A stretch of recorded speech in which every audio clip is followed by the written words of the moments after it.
Alright, so we're going to go ahead and start with XIII upgrade because we can. And this will be the 36,000 upgrade, by the way. So, I just need to look at it. Yeah? Yeah, okay. I mean, at this point, it's pretty not too bad, actually. Hold up. Derp.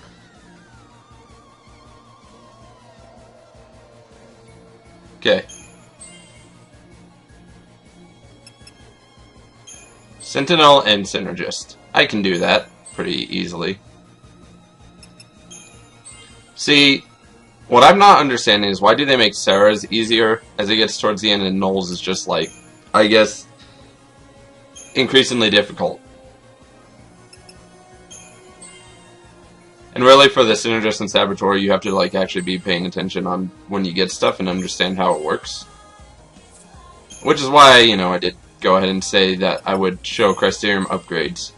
Because obviously, you know, if you're following the guide, yeah, not trying to be, I mean, there's not like online, which is unfortunate. That would have been a cool thing they could have put into Final Fantasy XIII-2, like end the game online, battle your teams or something like that. That would have been a cool thing to do, but you know, I understand why they didn't, because obviously Sarah and Noel would be relatively stable along the entire thing, unless you like brought an entire monster team. That would have been cool. But as I was saying, you know, obviously this it doesn't matter too much in game. I mean, it does matter, but especially on the DLC stuff, it matters to make sure that you get this pretty correct. As far as in game, it's kind of like meh. Alright, and you're going to go ahead and take the Sentinel bonus boost. Next time you'll upgrade Sarah is at 52,600. Same will go for Noel, but we're going to go ahead and start his upgrade. So, starts with a Commando. And then it looks like Sentinel and Saboteur. So that's good. Make it nice and simple for me. Because I already messed up Noel's last upgrade. A little bit. Might as well try and get this one correct. Really, I think we could actually do DLC matches, but we'll hold off and do those later. Because, you know, I kind of like to make them their own episode. It may, like, you know, make it for a short episode, but it makes it for a fun episode, at least. DLC matches? I mean, come on. Who doesn't love watching DLC? Especially since, you know, it's something that you might not want to buy, but you still want to, you know, obviously see it. But, yeah, you know, yeah, some people don't want to buy the DLC. The DLC for this game is kind of nice, because it gives you extra monsters and stuff. But, you know, I kind of understand the whole not wanting to buy DLC, because, like, for the longest time for Call of Duty, I never bought DLC. Yes, sadly, I do play Call of Duty. I know. It's not something I'm happy about. I'm kidding. It's actually, I mean, I think the reason the Call of Duty games are so, you know, popular is because they're just easy, blow off steam, go gun and shoot everything games. But as I was saying, yeah, you know, I understand. For the longest time, I didn't purchase DLC either, and then I finally decided on Black Ops 2 that I would buy the Season Pass, and, you know, I kind of like it. You know, it's nice having those extra maps, especially for the Zombies mode. It's wonderful. Oh, and obviously the only thing you can take is the Sentinel bonus boost because you haven't leveled up Synergist. And, again, the next time you will upgrade him is at 52,600 CP. So, we will be doing an upgrade at that point, and I just dropped my controller, my bad. Let me see if I can get it. Hold up. Hold up. I got this. I got this. I got this! Hopefully I don't hit the PS button. Okay. We're good.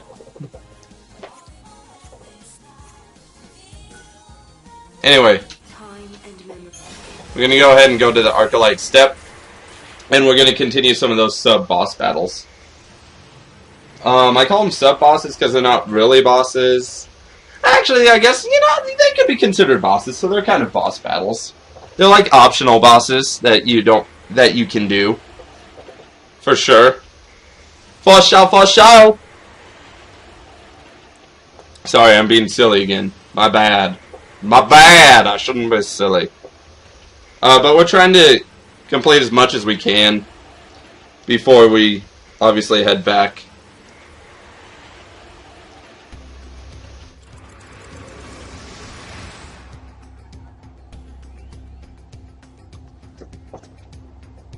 Alright, so last time we defeated the Immortal.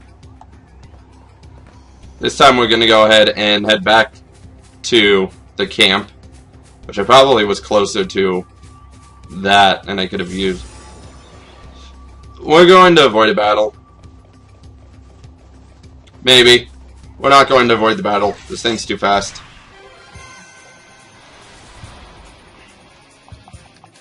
On the upside, Barb Spectres at this point should fall pretty quickly.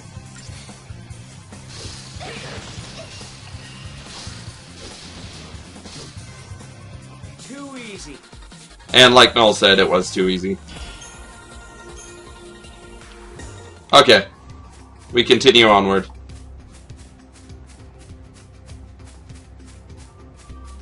So, I think we unlocked the other two, actually, after we beat them, the Immortal. Oh, and fun fact, you can always change with the weather conditions and they'll come back. If you've defeated them, though, within this time period, or within a try, then you have to actually leave and then come back.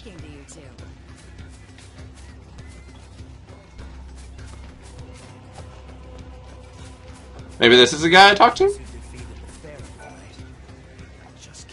Flan isn't the Pharaoh's meal of choice. So why was it causing... I need to defeat... I don't have to report back, I don't think. Because mission should be completed once you defeat it.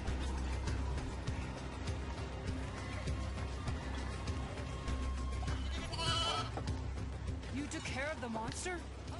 I think maybe you just have to report back to talk to her.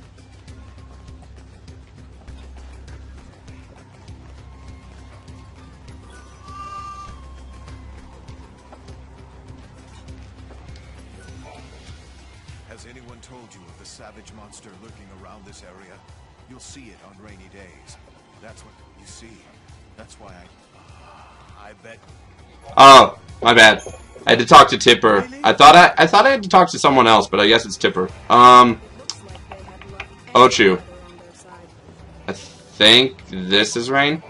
If I pull this one down. I'm trying to remember. I'm pretty sure this is rainy weather. If not, I can fix it. Oh, yep, rainy weather. There we go. And that's going to make the Ochu spawn. Which at this point we should be able to take the Ochu, so let's go do just that. Here's fun little camera effects you get to see. See the raindrops that are falling on there. We don't need to fight Goblin or Goblin Chieftains. And you can see the Ochu over there. Alright, so when you have the anti-graviton, you can just do this. You don't have to have a chocobo anymore. Even though I'm not over there yet, but I showed you what you could do. What is it? What is it? What is it? Red chocobo? Let's see if we can avoid it. But see, you can just do that. You don't need the chocobo anymore to get over here, or you don't have to go to that teleport pod. So, let's take care of the Ochu now.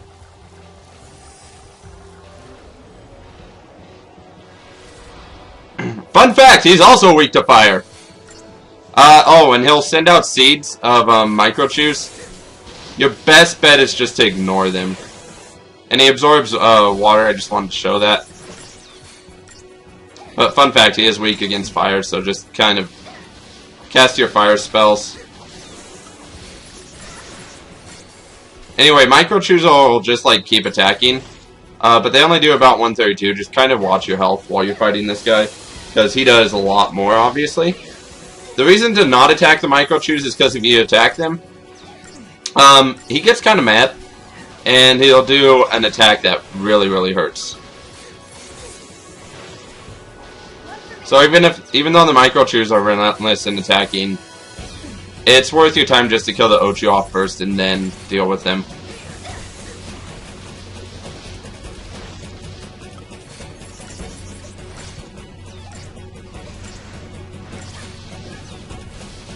And as you can see, you know, we're obviously powerful enough that it's not a huge deal that we're taking this much damage. Because, I mean, look, he's already at half health.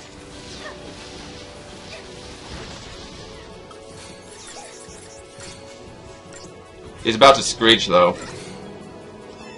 Which does a lot of damage, and it gives the micro chews buffs. So now they hit a little bit harder. Unfortunately, even though they hit harder, keep attacking the Ochu. Because once you kill him, the micro chews go down quick enough.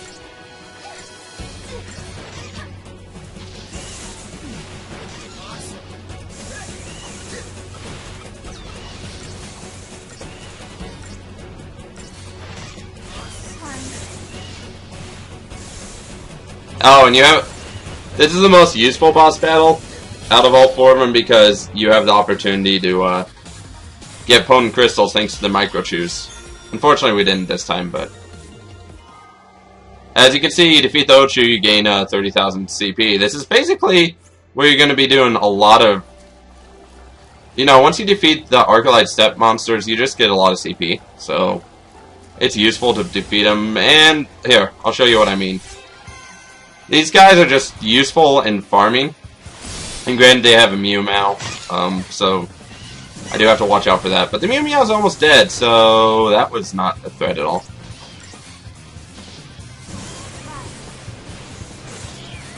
And as you can see, Sarah just destroys everything with Thunderga.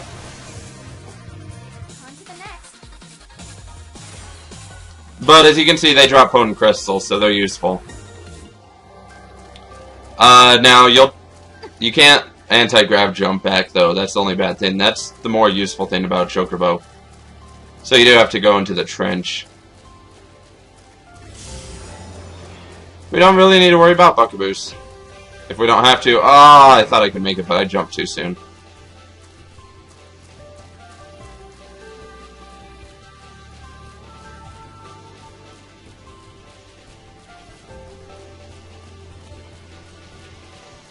Alright, and there's one more enemy before Longui fight, but we don't... The problem with the Longui is, as far as I can tell, it's the only fight you actually need the recommended paradigms and the recommended monsters for those paradigms to actually take. What? You took care. Now I can sleep sound. Oh, that's right. You actually have to return to the Historia crew and come back for Tipper to tell you about the next one.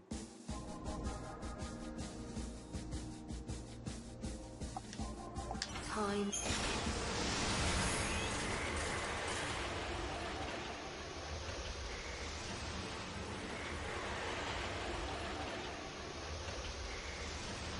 I forgot that you have to, like, exit the Historia crew and then go back in.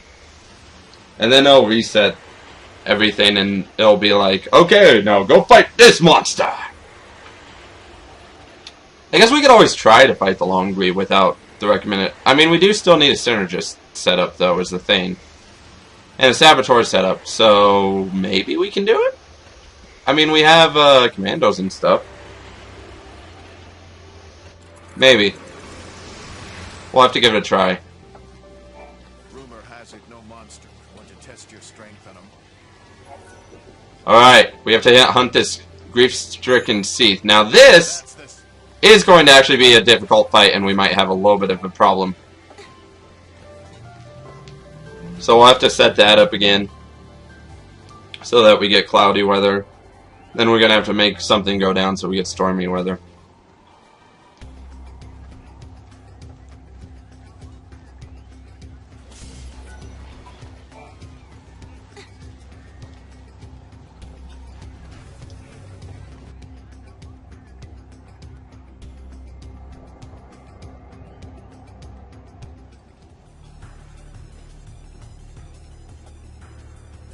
Okay. Now this one we do need a chocobo. So we'll just come over here and enlist the aid of this one. Because unfortunately the anti-gravity jump won't let you get far enough to where you can make it onto the little platform.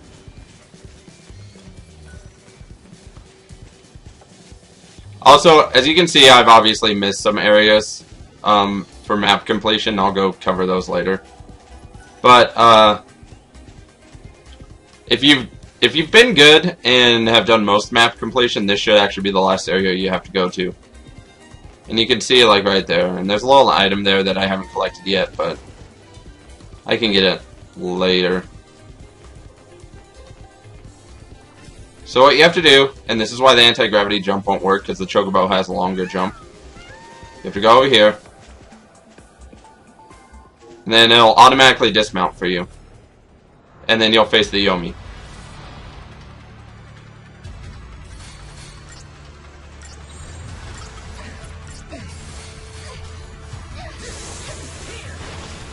Now again, like when we fought whatever Seath it is in Yashtashima Seath, because the name is escaping me right now. I recommend having Planitor or some monster with Esunata, and you'll see why later. Yomi's gonna attack fast, and then it's gonna do that, where you can't do damage to it. You can it doesn't even increase the chain gauge really, and he basically applies buffs to himself. So really, it's better to just. I really should have set up I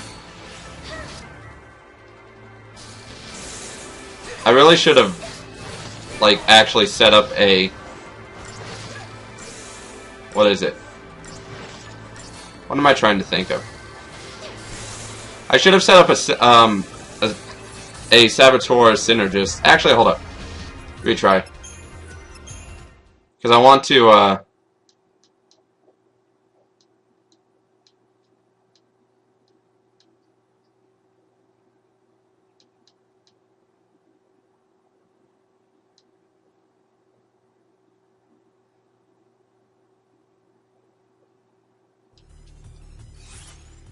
Oh shoot, the Chocobo's over there and I'm not.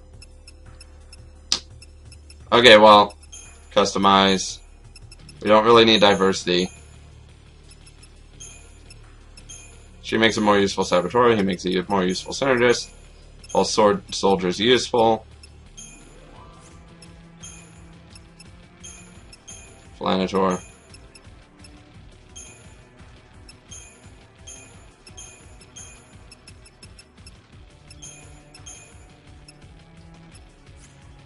There.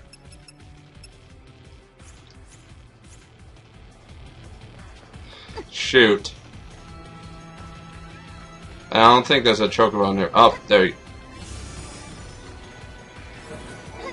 go. Okay, he walked back over this way and he jumped off, so that's good. Alright. Now let's try this fight again. Ah! I missed! That was bad.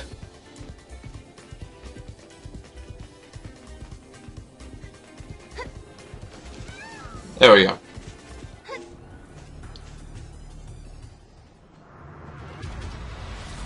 Alright.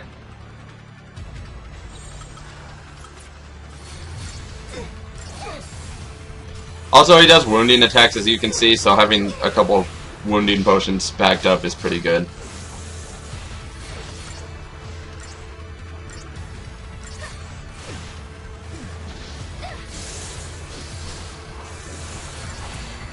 Anyway, he'll do that impenetrable aura. It's better to just attempt to get stuff off on him while Noel adds buffs. Oh, hold up.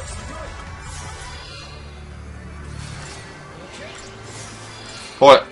You'll find out he's weak to, or immune to poison. He's also immune to,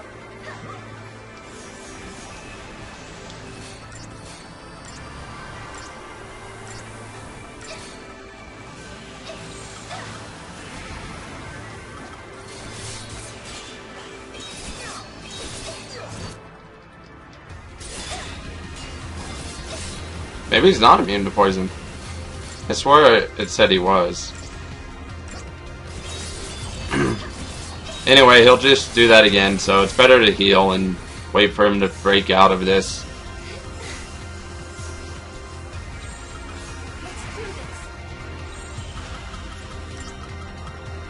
Well, I guess you can always attempt to start the chain gauge. But the annoying thing about this fight is he'll just do that, and it breaks the chain gauge, so...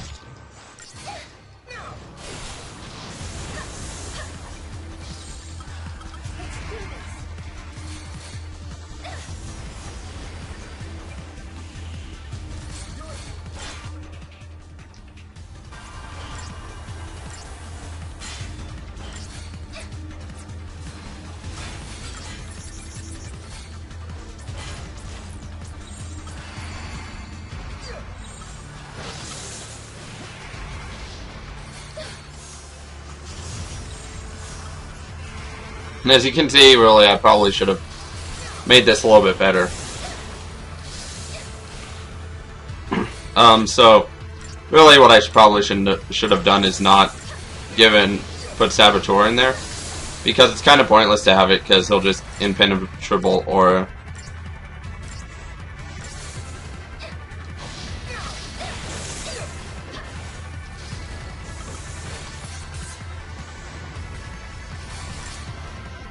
Unfortunately, this is a slow going fight to start out with until you can actually get him staggered for once.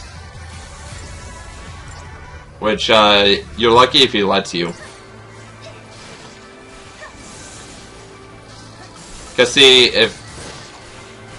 every so often he'll do that.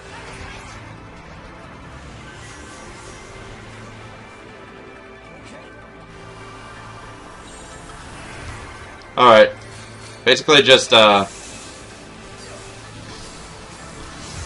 ahead and, try and get a headway on getting the chain gauge started for him. Because once you can actually stagger him, he'll take a whole bunch of damage. But, like I said, unfortunately he's going to do that.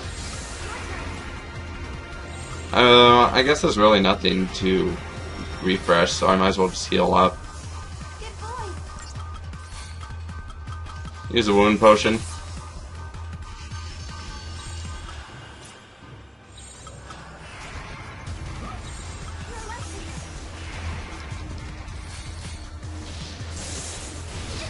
Anyway, as you can see, he gets stronger as you go on, and unfortunately now it is kind of pointless to apply buffs to yourself as well, so...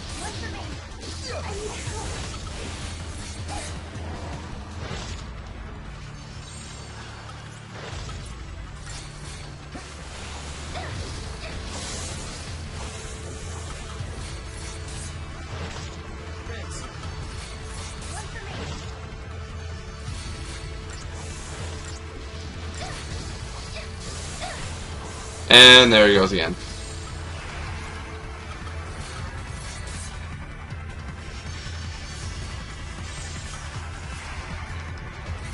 Alright, might as well try and get a head start on the chain gauge, right?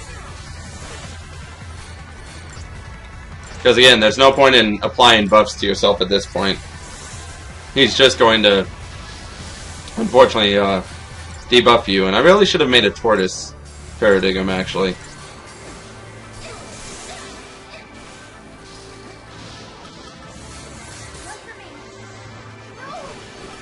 But as you can see, his wind shears are starting to actually hurt a lot more now.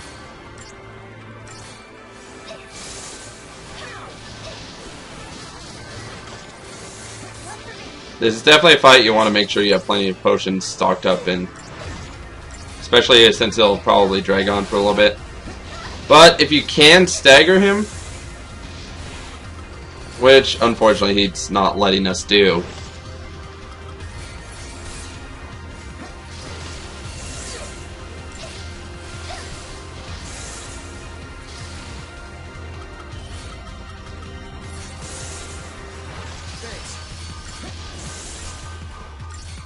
But as I'm saying, if you can stagger him, you can get off a lot of damage on him. In fact, if you're powerful enough, you might actually be able to take him out in an entire chain gauge. Which is preferable if you do, because at 50% health, this guy gets really, really difficult.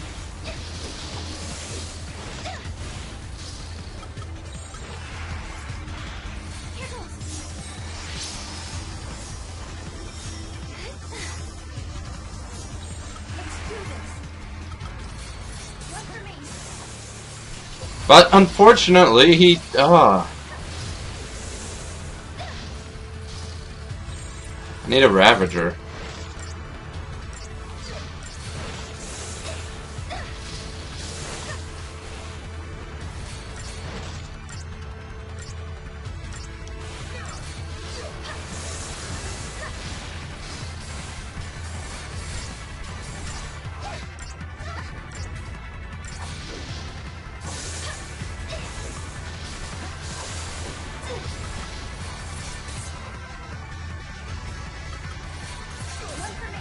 See, if I could keep Sarah attacking the entire time, he'd get staggered, but I have to heal, unfortunately.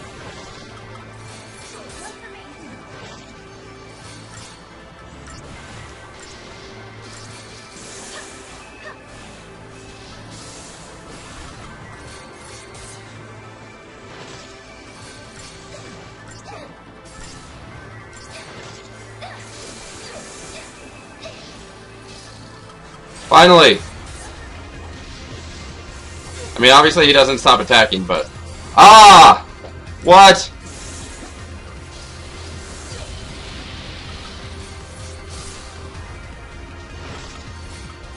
It's annoying because he's really starting to hurt.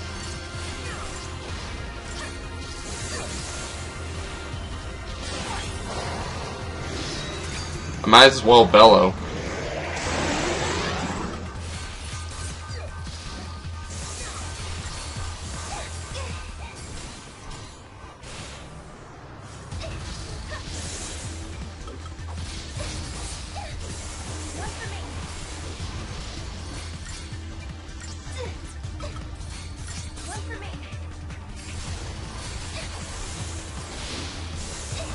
Alright, yeah, but see, if you buff yourself, he'll walk up to someone and debuff them.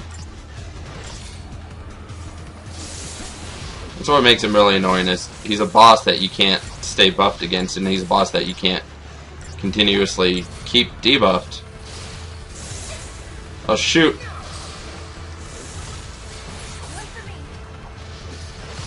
Ah, come on!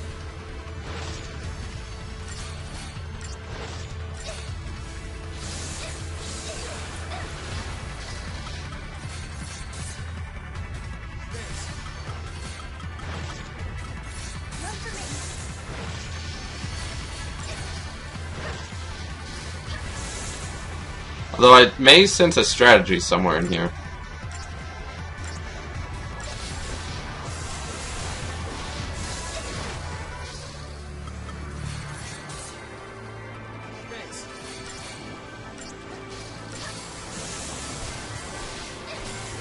Well, it looks like I'm about able to use Behemoth's Bellow again, so there's that.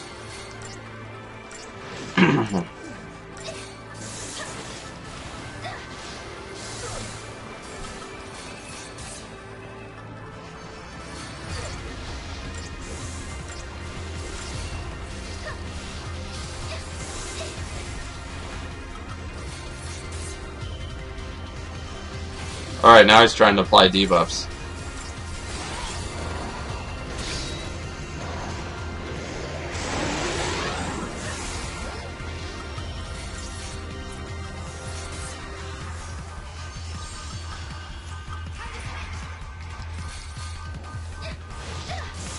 Alright, well, we about have him halfway. Unfortunately, like I said, halfway is going to be where he gets really, really, really, really annoying.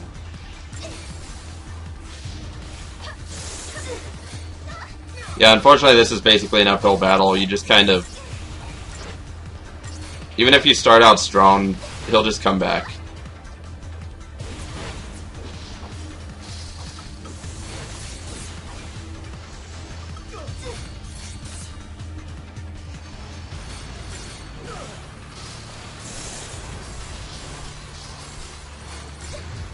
It's looking like if I can buff myself and then...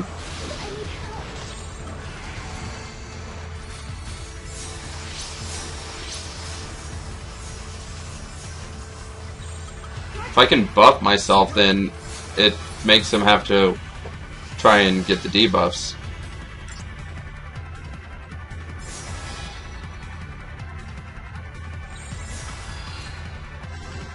Now he's protected, so...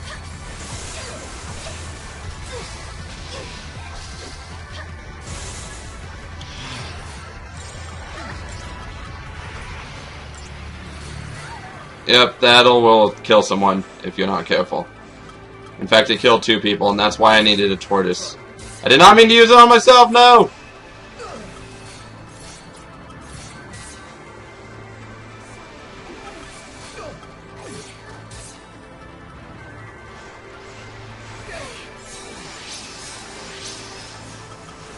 I think I might not be strong enough to actually deal with him. But he used his signature move, which unfortunately, if you don't have a Tortoise Paradigm, you're probably going to die.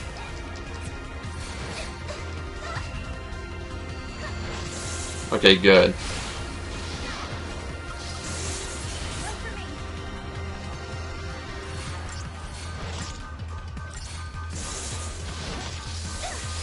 You know what? Not quit. But I don't think we're at the point where we can take him. I know I just wasted all that time for nothing, guys. I'm sorry. But I looked at the stopwatch time, and you know the battle obviously is going to be going on for a little bit long, actually a lot longer on that. So we'll come back later after maybe we have, you know, hint, maybe a DLC monster. But on the next episode we will probably do a DLC episode. So hope you guys will enjoy the DLC episode.